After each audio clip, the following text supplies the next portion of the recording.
puasa Ramadan. Kita semua sudah melaksanakan puasa Ramadan. Problemnya adalah setiap kali kita melaksanakan salah satu dari dimensi ajaran Islam, selalu saja nuansa ritualnya lebih kental ketimbang ajaran-ajaran itu kita jadikan sebagai sebuah metodologi, sebagai sebuah metode. Padahal menurut saya, kalau kita merujuk pada menuju kesadaran masyarakat Muslim itu kesadarannya ada tiga, kan saya sering ngomong ini. Yang pertama adalah kesadaran yang bersifat mistis. Apa saja ajaran-ajaran Islam itu dianggap sebagai sarana untuk mendekatkan diri kepada Allah dan bentuknya bersifat ritualistik. Sampai lagi poso, sampai yang pertama juga puasa, yang kedua biasanya melakukan ibadah-ibadah lain yang bersifat sunnah, entah itu taraweh, entah itu baca Al-Quran. Semua itu dimaknai dalam perspektif yang bersifat mistis. Apa itu taqarrub ila Allah, kan? Itu yang pertama. Itu nggak salah, itu benar. Itu benar. Karena memang bagi setiap muslim tentu kedekatan kepada Allah bukan hanya memiliki dampak personal, tapi juga dampak kolektif, dampak kultural. Jangan-jangan praktek-praktek yang bersifat koruptif itu karena penghayatan akan kedekatan kepada Allah tidak ada. Maka sekali lagi dimensi keagamaan yang bersifat mistis harus tetap dipertahankan. Dan kita sudah melaksanakan apa yang disebut dengan pendekatan mistis dalam berpuasa, kan? Puasa dilakoni, kemudian ada sholat malam, ada tadarus Al-Quran. Itu harus tetap dilakukan. Tapi berhenti di situ saja tidak cukup, karena kita menghendaki puasa sebagai sebuah metode kita, metode kerja kita, metode hidup kita. Yang kedua, nanti sebelum yang ketiga ini nanti yang ketiga. Yang kedua, kita selalu saja beragama dalam perspektif yang bersifat ideologis, kan? Bersifat ideologis. Artinya apa? Kita menjadikan seluruh perangkat ajaran Islam, termasuk aspek-aspek ritualnya, sebagai legitimasi identitas kita sebagai sebuah kelompok, ya kan? Ada PMI, sebagian besar mungkin yang Nahdlatul Ulama. Maka menjadikan keislaman itu sebagai bagian penting dari identitas Anda dan legitimasi perjuangan Anda, kan gitu. Anda sering ngomongkan Islam rahmatan lil alamin. Wah, biasanya ini ideologi rahmatan lil alamin. Sebenarnya disebut dengan Islam rahmatan lil alamin seringkali adalah kerangka berpikir kita mengenai apa yang harus kita perjuangkan, kan? Maka sesungguhnya Islam juga bersifat ideologis, melegitimasi setiap aspek perjuangan kita. Dan itu juga nggak salah. Dan ini bersifat simbolik. Tapi berhenti di situ itu juga salah. Dan ini berbahaya. Karena seringkali Islam yang bersifat ideologis, agama praktek-praktek beragama yang bersifat ideologis, itu wujud-wujudnya hanya berupa simbol-simbol. Berupa simbol-simbol. Dan kalau kita berhenti di simbol, itu dalam beragama seringkali terjebak dalam praktek yang dalam bahasa agama disebut dengan riya. Riya itu sebenarnya apa? Menampakkan kesalahan agama secara simbolik, tapi tidak menggayai isinya. Itulah riya. Itulah kenapa kemudian dalam surat Al-Ma'un, orang yang sholat tapi kosong dari dimensi kegiatan sholatnya itu diancam neraka, kan? Coba. Wailul lil musallin alladzina hum an sholatihim sahun. Kalimat berikutnya yang disebutnya alladzina hum yura'una wa yamna'una al-ma'un. Jadi wailul musallin, sebenarnya neraka wail itu bagi siapa saja yang sholat, ya kan? Alladzina hum an sholatihim sahun. Siapa saja yang sholat itu yang lalai akan sholatnya, sholat tapi gak ngerti apa isinya, lalai dia, ngerti maksudnya. Sholat tapi dalam keadaan mabuk, mabuk itu gak sadar terus ngomongke. Sampai Allahu Akbar, tapi sungguhnya batin Anda tidak mengatakan Allahu Akbar, itu jadi mabuk. Mabuk itu contoh karakteristiknya, indikatornya tidak menyadari apa yang dia ucapkan, itu mabuk, ya kan? Maka orang yang mabuk dalam kondisi sholat itu nggak boleh, bukan hanya mabuk ketika ada minum khamar, nggak bisa. Orang yang sholat tapi tidak menyadari apa yang ada di dalam sholatnya diancam failul musallin alladzina hum an sholatihim sahun. Yang kedua, lagi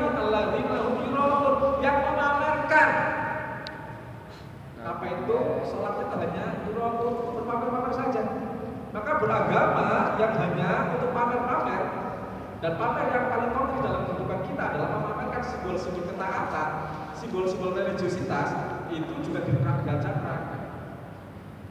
Maka bahaya kalau Anda beragama hanya semata-mata berhenti di simbol tanpa isi, gitu loh. Maka peci penting sebagai sarana untuk menunjukkan ketaatan kita untuk menutup orang dan sopan santun. Tapi berhenti di peci bahaya karena peci sebagai simbol riya.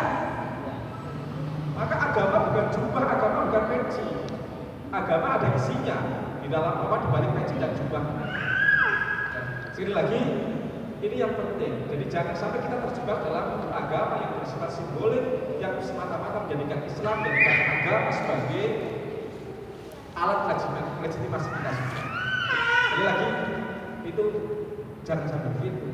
Maka bendera PMI jangan sampai semata-mata jadi bendera PMI ya. Anda sudah kadang mengatakan sini pergerakan mahasiswa Islam Indonesia. Ada 4 kata yang penting: pergerakan, ya kan, harokah. Dan harokah yang ada ini yang harus kita tegak adalah harokah Islamiyah kan, yang dalam konteks ini adalah Islam Indonesia. Ya kan? Maka jangan sampai berhenti di bendera. Anda bangga dengan bajunya, Anda gagah dengan bajunya, Anda cantik dengan bajunya, tapi tanpa penghayatan namanya. Artinya apa? Kita hanya semata-mata menghayati PMI sebagai kebanggaan simbolik karena kita mayoritas di kampus ini. Gak bisa berhenti di sini. Harus kita lihat yang pertama ada aspek harokah. Maka warga pergerakan yang diam saja yang tidak pernah melakukan movement itu sungguhnya tidak menghayati konsep pergerakan. Kita tidak menggunakan istilah himpunan, kita tidak menggunakan persatuan, kita inginkan adalah gerak. Karena gerak ini yang sungguhnya menjadi hukum sejarah. Siapa saja yang ingin maju harus melakukan gerak, harokah, bukan sukun ya, bukan mati. Kalau orang yang diam mesti akan tergilas, mesti tidak bermakna, ya kan? Maka yang kita gunakan adalah pergerakan. Maka hayatilah konsep pergerakan. Anda berkumpul di sini, bergerak di organisasi ini dalam rangka melakukan sesuatu, menggerakkan sesuatu. Kalau belum karena ada yang namanya pergerakan, tapi tidak pernah melakukan apa-apa, tidak merespon apa-apa, tidak punya kontribusi apa-apa. Di mana penghayatan pergerakan? Itu yang pertama. Yang kedua ada mahasiswa di situ. Aspek paling penting dari dimensi mahasiswa itu apa? Intelektualisme. Berpikir yang logik, yang kritis, tapi juga objektif. Itu kriteria dari mahasiswa. Maka sangat naif kalau ada orang yang labelnya pergerakan mahasiswa, tapi kemudian mentalitasnya bukan mentalitas mahasiswa. Cara berpikirnya tidak cara berpikir akademik, cara berpikir kokoe. Artinya hanya ibadah simbolik. Yang ketiga adalah Islam. Ingat, Anda sudah menggunakan kata-kata Islam. Maka dimensi keislaman juga harus jangan semata-mata menjadi alat legitimasi bendera Anda, organisasi Anda. Ada banyak dimensi keislaman yang harus Anda perjuangkan dalam pergerakan. Dan Islam yang ingin kita tegakkan adalah Islam Indonesia. Maka pergerakan mahasiswa Islam Indonesia. Jangan berhenti di simbol-simbol ini. Saya bayangkan kalau ini saja dihayati sudah luar biasa, Indonesia akan maju. Siapa saja yang ingin bergerak dan memberi kontribusi dalam bentuk model-model keislaman yang kontributif bagi bangsa ini. Kan itu mestinya. Ya. Jadi yang kedua adalah model beragama yang bersifat simbolik. Itu tidak cukup. Kita perlu berada yang ketiga, model keislaman yang bersifat ilmu ya atau metodologis. Maka mestinya kita menjadikan seluruh dimensi keislaman kita dalam pergerakan ini sebagai sarana, metode untuk melakukan pergerakan. Puasa sesungguhnya adalah metode juga. Orang tarbiyah itu sebagai sarana pendidikan kan, metode pendidikan yang diberikan oleh Allah. Bukan hanya pendidikan individual, tapi juga pendidikan kolektif kan. Pendidikan kolektif bagi kita semua. Sayangnya awal kita ini awal diri nak menghayati puasa ketika dalam puasa luar biasa. Kita percaya bahwa ketika Ramadan, ya kan, futihat abwaabul jannah wa ghuliqat abwaabun nar wa sufihat sayatin, kan? Nah lagi puasa itu sing jenenge lawan surga dibuka, lawan neraka ditutup, setan-setan dibelenggu, kan lho. sampai semua nggak berani berbuat maksiat, kan nggak berani melakukan kesalahan. Itu kenapa begitu? Karena keroyokan, kayak gitu. Karena keroyokan. Kalau saat itu Anda menjadi orang yang tidak seperti masyarakat yang sedang melakukan puasa, kayak puasa-puasa misalkan Anda keluyuran, jeng-jeng setiap malam, maka Anda akan dilihat oleh orang secara kolektif di wong Islam mau murato. Kira-kira gitu kan? Sehingga ada perasaan nggak enak karena ada situasi orang yang mengeroyok kejelekan. Pada saat puasa oleh karena itu kemudian jarang terjadi kejahatan-kejahatan, maksiat turun dan sebagainya. Karena kita melakukan ibadah, memerangi hawa nafsu secara keroyokan. Tapi setelah puasa belum tentu kita bisa begitu. Karena setelah puasa maka Anda berperang dengan hawa nafsu secara individual kan. Kan kalau puasa nggak puasa lagi setelah Syawal kan Anda terserah Anda kan tidak ada kewajiban kolektif untuk melakukan puasa Syawal misalnya. Yang ada adalah sunnah dan itu pilihan Anda sendiri. Nah maka agendanya bisa enggak setelah Ramadan ini Anda berjuang tidak lagi keroyokan, berjuang baik individual. Sehingga tujuan tadi yang ayat yang dibacakan oleh orang kita mutakin jadi tercapai. Mari kita jadikan puasa itu sebagai metode. Dan orang Jawa, orang Islam Nusantara itu sudah menggunakan perangkat Islam itu dengan cara yang luar biasa metodologis. Mereka menerjemahkannya sebagai laku, bukan semata-mata sebagai praktek-praktek simbolik. Ya. Kalau aneh, ada sebagian orang yang mempersoalkan tentang tata cara penghayatan keagamaan orang Jawa dalam hal berpuasa dan pasca puasa. Padahal menurut saya itulah cara orang menerjemahkan penghayatan puasa bahkan pasca puasa dengan perangkat kebudayaan yang dia miliki. Bagi contoh misalkan yang hari ini kita lakukan halal kan? Halal bihalal. Coba kalau kita melihat bagaimana perangkat kebudayaan yang digunakan oleh orang Jawa dalam rangka untuk menghayati nilai-nilai pasca Ramadan itu kan luar biasa. Bagi saya praktek-praktek yang dilakukan orang Jawa itu adalah cara orang Jawa untuk menghidupkan mempraktekkan agama dalam kehidupan. Maka saya sebut orang Jawa itu seharusnya secara tidak langsung tanpa dia sebut, tanpa diakui, sebenarnya melakukan apa yang dalam bahasa akademik disebut dengan living Quran dan living hadis kan, atau antropologi Al-Quran dan antropologi hadis. Sebagai contohnya halal bihalal, ya kan? Contoh misalkan pasca Ramadan atau dalam kondisi Syawalan, orang Jawa sering kupatan kan, kupatan dan dalam kupat biasanya lawan kupat itu ya opor, gitu kan? Itu terjemahan dari hadis bagi Anda, ya kan? Terjemahan dari ayat Al-Quran. Coba kalau Anda baca bikin masalah dhaif dan tidak terserah bagi pakar hadis. Tapi status hadis yang terus sekalipun ada orang yang berani pakai tentang hadis. Misalkan hadis yang mengatakan salah satu nafihi, ya kan?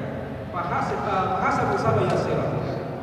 Ada 3 hal yang barang siapa ada di dalamnya, maka dia akan dihisab dengan kondisi yang ringan, ya kan?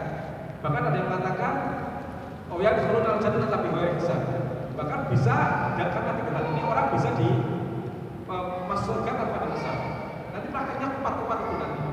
Yang pertama kata Nabi itu kan anta'fa man dzalamaka, ya kan? Memaafkan orang yang mendolimi. Itu yang pertama. Memaafkan orang yang mendolimi. Simbolisasi dari proses maafkan itu dilakukan secara luar biasa, secara metodologis, kultural orang Jawa dengan mengaku salah.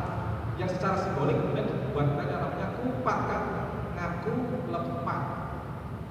Itu luar biasa pengawalan dari konsep maaf sesungguhnya.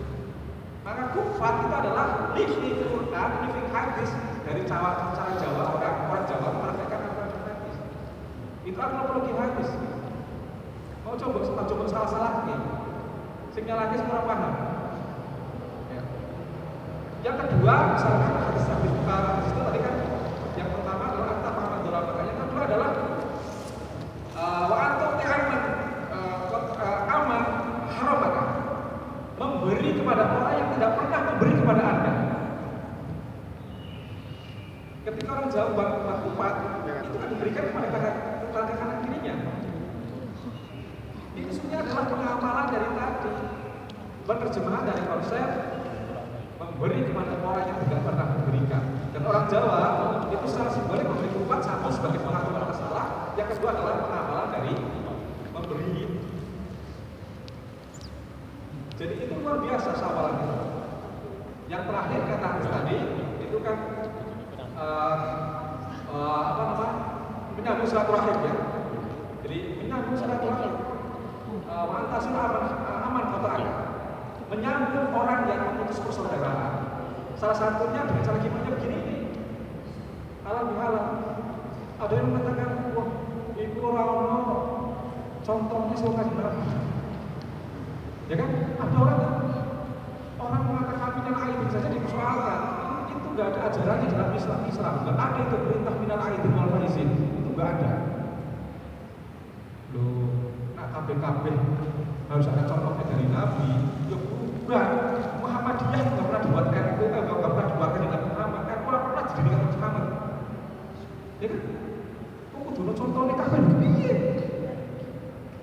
Jadi itu adalah cara orang untuk orang Jawa menjelaskan pesan-pesan Nabi.